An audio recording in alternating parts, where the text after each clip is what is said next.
Hello everybody, my name is David. Thanks for watching this video today. I'm a life coach and I help people recover and heal from all kinds of different trauma, one of them being emotional trauma inflicted by abusive people. One of those types of abusive people have personality disorders. Today I'm talking about one of them, talking about borderline personality disorder. I have lots of videos about this already. If you guys are interested in this topic, please go to my playlists on my channel. You'll see borderline personality disorder. I have several videos in there about it. This one today is to just kind of help people who have suffered from people with this disorder be able to have some more confidence that they may have this disorder. It's something, you know, with people that are closest to us, it's very hard to determine this. And even when you arrive at a conclusion that you think they have one, you'll constantly doubt yourself and then think maybe they have a different one. Which one do they have? No, they don't have one. Very extremely common. It's hard to do with people closest to you. It can be, even though you may know them the most, the best. You'll see contradictions to these traits. You know, they're not always bad. They're not always unstable. They're not always mean. They're not always cheating or lying or, you know, a bunch of other things that borderline people are known to do. So I'm not a doctor and I'm not diagnosing anybody. I can't, but I'm just going to merely talk about some of the diagnostic traits. These are the diagnostic traits that doctors use to diagnose their patients with borderline personality disorder. I got these out of the DSM-5. So feel free to look these up and look more into them if you'd like. Feel free to ask me any questions you want down below. I'll answer them for you. So something I just want to touch on before I get into the DSM explanation is that this is a developmental disorder and it begins in childhood. Now, personality disorders aren't deemed, or you can't, most doctors don't diagnose their patients with them until they are adults. And that's because we don't really form personalities until we enter adulthood. And so a lot of child behaviors can be corrected, not necessarily need to be diagnosed with a personality disorder yet. Although, that being said, this is probably the biggest disorder I've seen doctors diagnose children with, people under 18. So it can be pretty prevalent in children. This is a reaction to trauma. And with my own experience, what I've seen is that it's typically either sexual, some sort of sexual trauma, physical trauma, or both, linked with a total estranged relationship, non-connection with the mother. That's something that I'm just adding on my own experience I've noticed. It is pervasive. Even though this is a reaction to trauma, this becomes their identity. This becomes who they are in all parts of their life. This isn't just a bad time. This isn't, I've never felt this way until I was 29 and I entered or exited a bad relationship and then I felt all these, David, I felt like this. You say, okay, well, that's not pervasive, is it? That's situational, isn't it? And most of you watching who are interested in this have probably suffered from some sort of trauma. May have some type of PTSD, CPTSD maybe. And PTSD is close to borderline personality disorder, but it's situational. It's not pervasive. It's not who they are. People with borderline personality disorder, I believe, all suffer from some sort of PTSD, post-traumatic stress disorder. There are many more disorders associated with borderline personality disorder, meaning that a patient who is diagnosed or has the disorder most commonly has many other disorders. Extremely common with personality disorders, specifically borderline.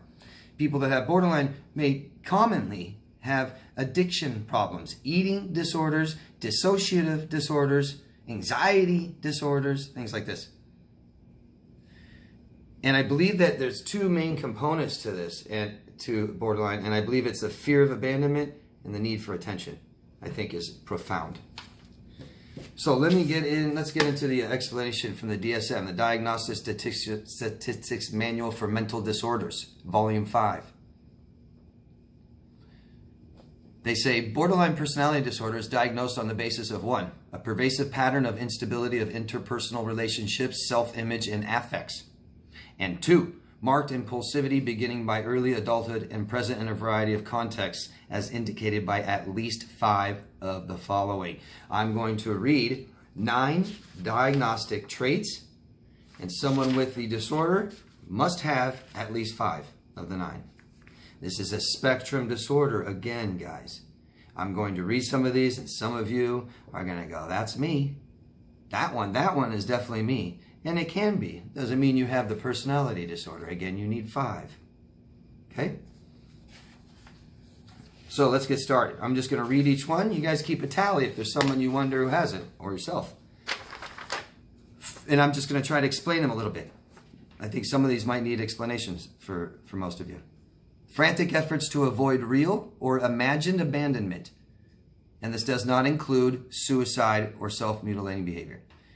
And I'm going to say that, I'm going to repeat that last part a couple of times in several different of these diagnostic traits, because there is a separate one for suicidal ideation, threats, behavior, self-mutilation. So these are when someone makes frantic efforts to avoid being abandoned. Even, and I get this all the time, and I try to explain to someone, they'll say, no, I was never going to leave them. Imagined. Even imagined. Even, and what that means, guys, is in relationships. Now, these are interpersonal relationships. For those of you who don't know, these are friends, family, lovers. And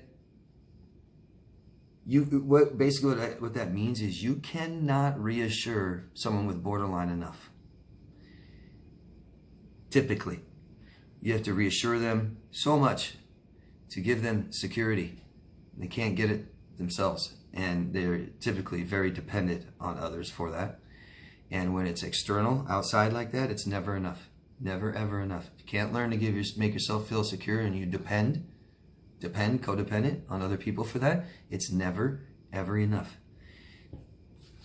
You cannot reassure them enough. They also have something called they lack object constancy. If you're not sitting there saying, I love you, I love you, I love you, I promise I'll never leave you.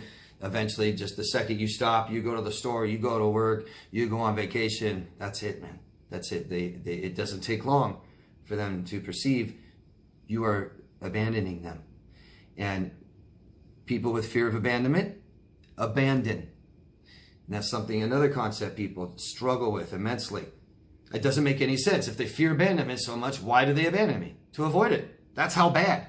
That's because you don't fear it that much. You may have some fear of abandonment. You aren't ruled by it. Something I want to establish right now is the term borderline. People try to argue this. I found out the source, the actual source. And some people try to argue this, and I don't care. Borderline literally means, it's a term that means on the line of neurosis, psychosis. Neurosis, a spectrum we're all on. As you get to the top of neurosis, you cross into psychosis. If you become too neurotic. Borderlines are highly neurotic on the line of the neurosis, psychosis, and they cross the line into psychosis sometimes. Not all. This is a spectrum disorder, remember? Some do. So borderlines are most likely delusional, most of them. They rewrite the narrative. They tell you things that happened, that did not happen, and they believe it.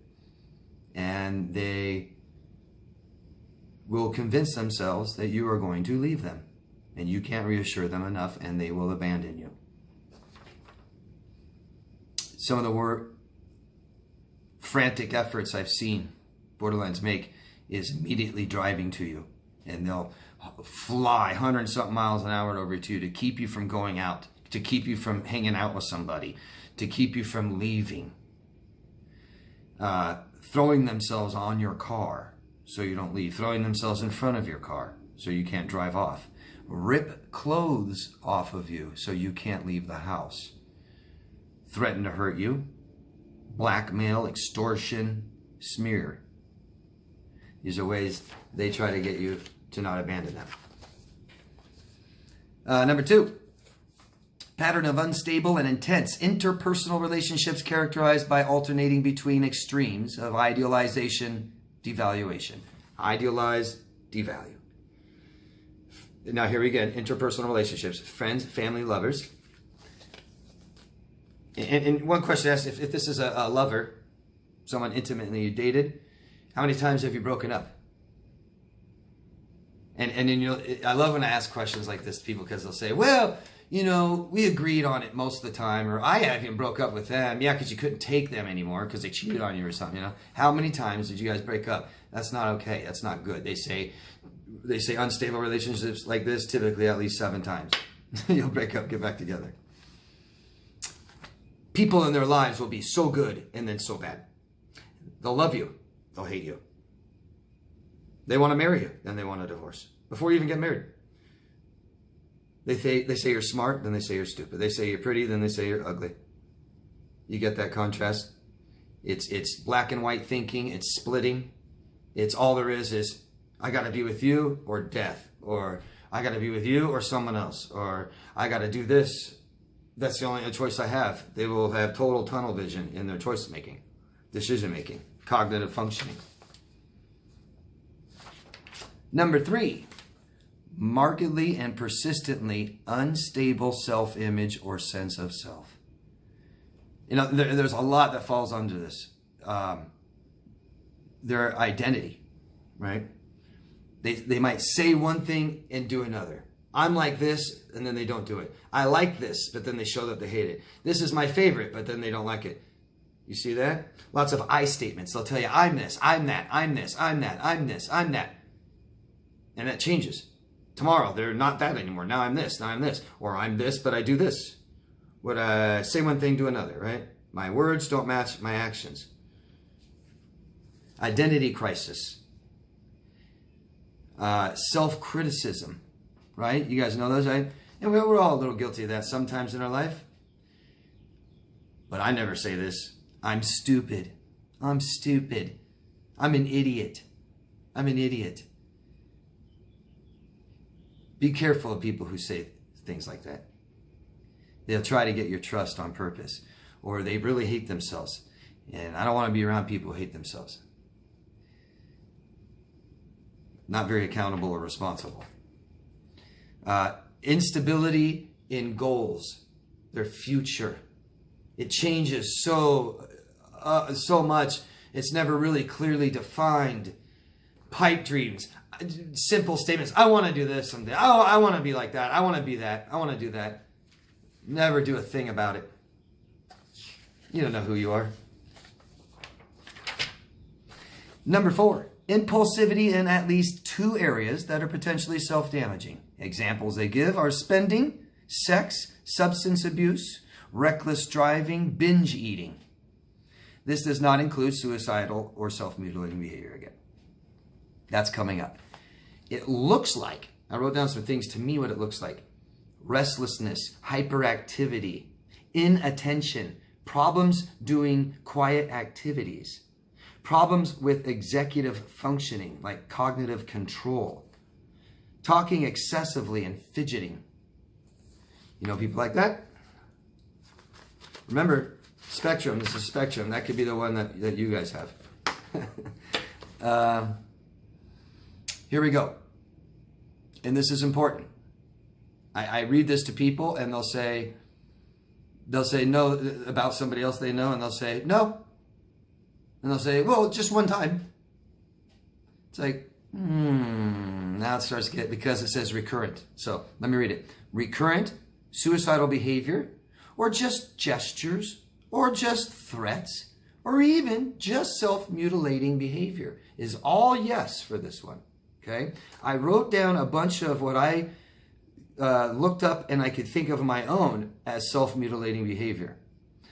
Cutting, scratching, burning, carving words or symbols into your skin, hitting self, slapping self, any kind of hitting self, banging head, eye gouging, and forceful head shaking, pulling hair out and picking. Or, I tried killing myself before. Or, if you leave me, I'll kill myself. Or, sometimes I'm suicidal, but I'll never kill myself. I just think about it. See that? Okay. Number 6, affective instability due to a marked reactivity of mood. They give examples: intense episodic dysphoria, irritability, or anxiety usually lasting a few hours and only rarely than more than a few days. This is the core pathology for borderline personality disorder, this one right here. Repeated, rapid, and abrupt shifts in mood. And this is why it's so commonly misdiagnosed as bipolar disorder. Manic depression. It's not. It's more pervasive. More pervasive. I get asked this all the time. What's the difference? They're totally different things. You got a personality disorder and you got a mood disorder, okay? You can have someone with bipolar that gets into moods and might get into a super, super depressed mood for 6 months and then a super high, crazy, happy mood for 6 months. This, borderline, freaking light switch. Boom, boom, boom, boom, boom, boom, boom, boom, boom, boom, boom, boom, boom, boom, boom, boom. They can do it so many times in one day, you can start getting addicted in one day. Rise and fall of your hormones. And that's important to mention, that this is almost contagious. You're around this long enough, exposed to it long enough, you start thinking like them, feeling like them, and maybe start behaving like them. I think anxiety is contagious. You're around someone that's neurotic enough, it's going to affect you. Affective instability because of moods, irritability. Famous borderline words. So annoying. I just hear them say that all the time. You're so annoying. That's so annoying. So annoyed. Number 7, chronic feelings of emptiness. They may even say, I feel empty inside. I don't know who I am. All more problems of dissociation, right? Number 8, inappropriate, intense anger or difficulty controlling anger. The examples they give are frequent displays of temper, constant anger, recurrent physical fights. Someone who's just always angry, or just has flipped the switch, bad temper, and shows it a lot, or recurrent physical fights. Last one is transient, stress-related, paranoid ideation, or severe dissociative symptoms. It can be for a short time or impermanent. A sense of being detached from self. Detached. A sense of being detached from oneself. Memory loss, perception of environment are distorted or unreal. You'll hear them say things like this. People who dissociate a lot. Without totally explaining dissociation, it's escaping in your mind where your nervous system may come offline. Something common people do under traumatic situations, and this, remember, is a trauma-based disorder. Paranoid ideation. Short moments of, someone stalking me. They might always carry on this story, but not care all the time. Just every once in a while they'll get into it. Oh, someone's stalking me. Someone's stalking me. My ex is still stalking me for 26 years. Not saying they're not, but if they're not, it's not good for you to think that for so long. Any kind of paranoia, right? Perceived fear that doesn't really exist. Those are the 9 diagnostic traits. I hope that helps a little, gives you a little clarity. What I'm hoping is to cut off hope for victims of people with borderline personality disorder. And I mean victims, okay? I don't want to get in an argument with some borderlines saying, I don't abuse. It's like, that's fine, then I'm not talking about you. I'm talking about people with borderline personality disorder that exploit and abuse their interpersonal relationship with people that they have interpersonal relationships with. And these people become addicted. Rise and fall of hormones makes them very dependent on this. And victims of this want to help. They want to help their abusers and not themselves, and they need to get away from them and help themselves. And I hope that this will help you understand that maybe this person that's been abusing you for so long actually has a personality disorder, and they're choosing not to get help or get better or acknowledge it, and they're going to keep doing it to you forever. They want to go get help, fine, go get help. They want to say they changed. Fine. Say they changed. But someone who abused you, and I want to make this very, very clear. Someone who has abused you, that relationship is over. Okay? People that abuse other people are exploiting you. If you've been abused by somebody, that person has exploited you, meaning they have objectified you. You are nothing but an object with a source for something they want and need. That's it. They don't care who you are. These people do not know who they are inside. They don't really care too much how people are, who other people are inside. Okay? Thank you, all of you. Please ask me any questions you have about this down below and I'll answer them. I'd be happy to. Anybody who wants to coaching, you can find me at daviddemars.com. Thank you. Love yourself first. I'll see you guys later. Bye-bye.